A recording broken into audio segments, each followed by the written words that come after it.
ये यहाँ के सारे स्थानिक जो जमा हुए हैं अपनी तकलीफ को लेकर, हमारे नवाज भाई जो है वो भी यहाँ के स्थानिक है और इन्होंने जो बाढ़ के अंदर लोगों के लिए काम किया है वाकई बहुत सराहनीय काम है।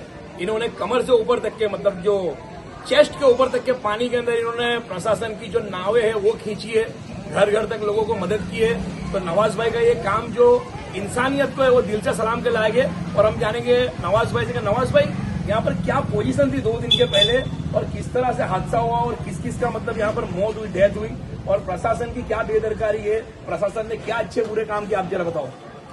दोस्तों, जैसे कि आप जानते हैं कि सूरत शहर के अंदर पिछले दिनों बरसात हुई और बरसात के कारण कई इलाकों में पानी भर चुका, लेकिन हमारे इस विस्तार के अंदर मीठी खाड़ी विस्तार के अंदर बहुत पानी भरा। आप लोगों ने वीडियोस देखी होगी, लेकिन हमारे विस्तार के अंदर हमारी माल का भी नुकसान हुआ है और हमारी जान का भी नुकसान हुआ है।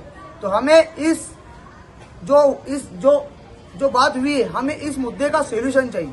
तो हमें इस बात का हमें सोल्यूशन चाहिए। मदद तो बहुत आ रही है, अब हमें मदद की कोई दरकार नहीं है, लेकिन हर साल हमारी जानें भी जा रही है और हमारा माल का भी नुकसान हो रहा है।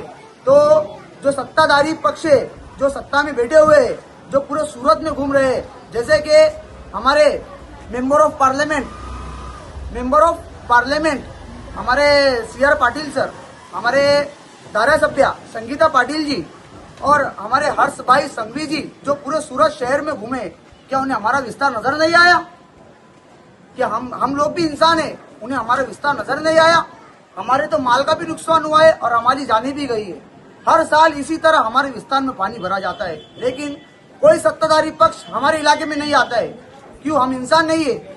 हर साल हमारी जाने जाती है, हमारा माल का नुकसान होता है। तो इसीलिए हमारे जितने भी सत्ताधारी पक्ष है, आप इधर आइए, हमारे लोगों के बीच खड़े रहिए और इनके हाल पूछिए कि इनके पे हर साल क्या बीतती है।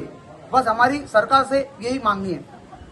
दोस्तों, जैसे कि नवाज भाई ने बताया कि सत्ताधारी पक्ष से अभी यहाँ पर कोई वेरिफिकेशन करने नहीं आया, किसी तरह की कोई टीम देखने नहीं आई, तो ये बहुत निंदनीय बात है कि क्यों किसी विस्तार को इस तरह से छोड़ दिया जाता है।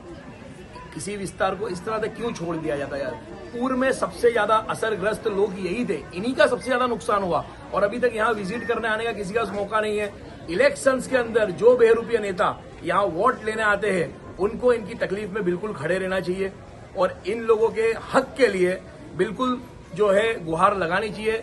ये जो प्रजा है, ये सिर्फ इलेक्शंस के अंदर आपकी राजनीतिक रोटियां सेकने के लिए नहीं है, इनकी अपनी लाइफ है, अपनी जिंदगी है, इनके बच्चे, इनके परिवार है, तो इनकी तकलीफ में खड़े रहना चाहिए। मैं ये कहना चाहता हूँ और मैं ये वीडियो के माध्यम से ये भी कहना चाहता हूँ कि इन विस्तार में जो नुकसान हुआ, नुकसान के अंदर तो जो कैस्ट्रोल योजना के तहत 6,800 की राशि फिक्स हुई है, तो वो भी कुछ लोगों को मिली है, कुछ लोगों को नहीं मिली है, तो वो तमाम को मिलनी चाहिए। और इस विस्तार में जो 2 नौजवान जिनका इंतकाल हुआ है पानी में डूब के, प्रशासन की बेदरकारी से जो 2 लोग पानी में डूबे हैं और पानी में डूब के जिनका इंतकाल हुआ, उनकी फैमिली को भी एक अच्छा मुआवजा मिलना चाहिए, क्योंकि दोनों जवान लड़के थे जो इंतकाल कर गए।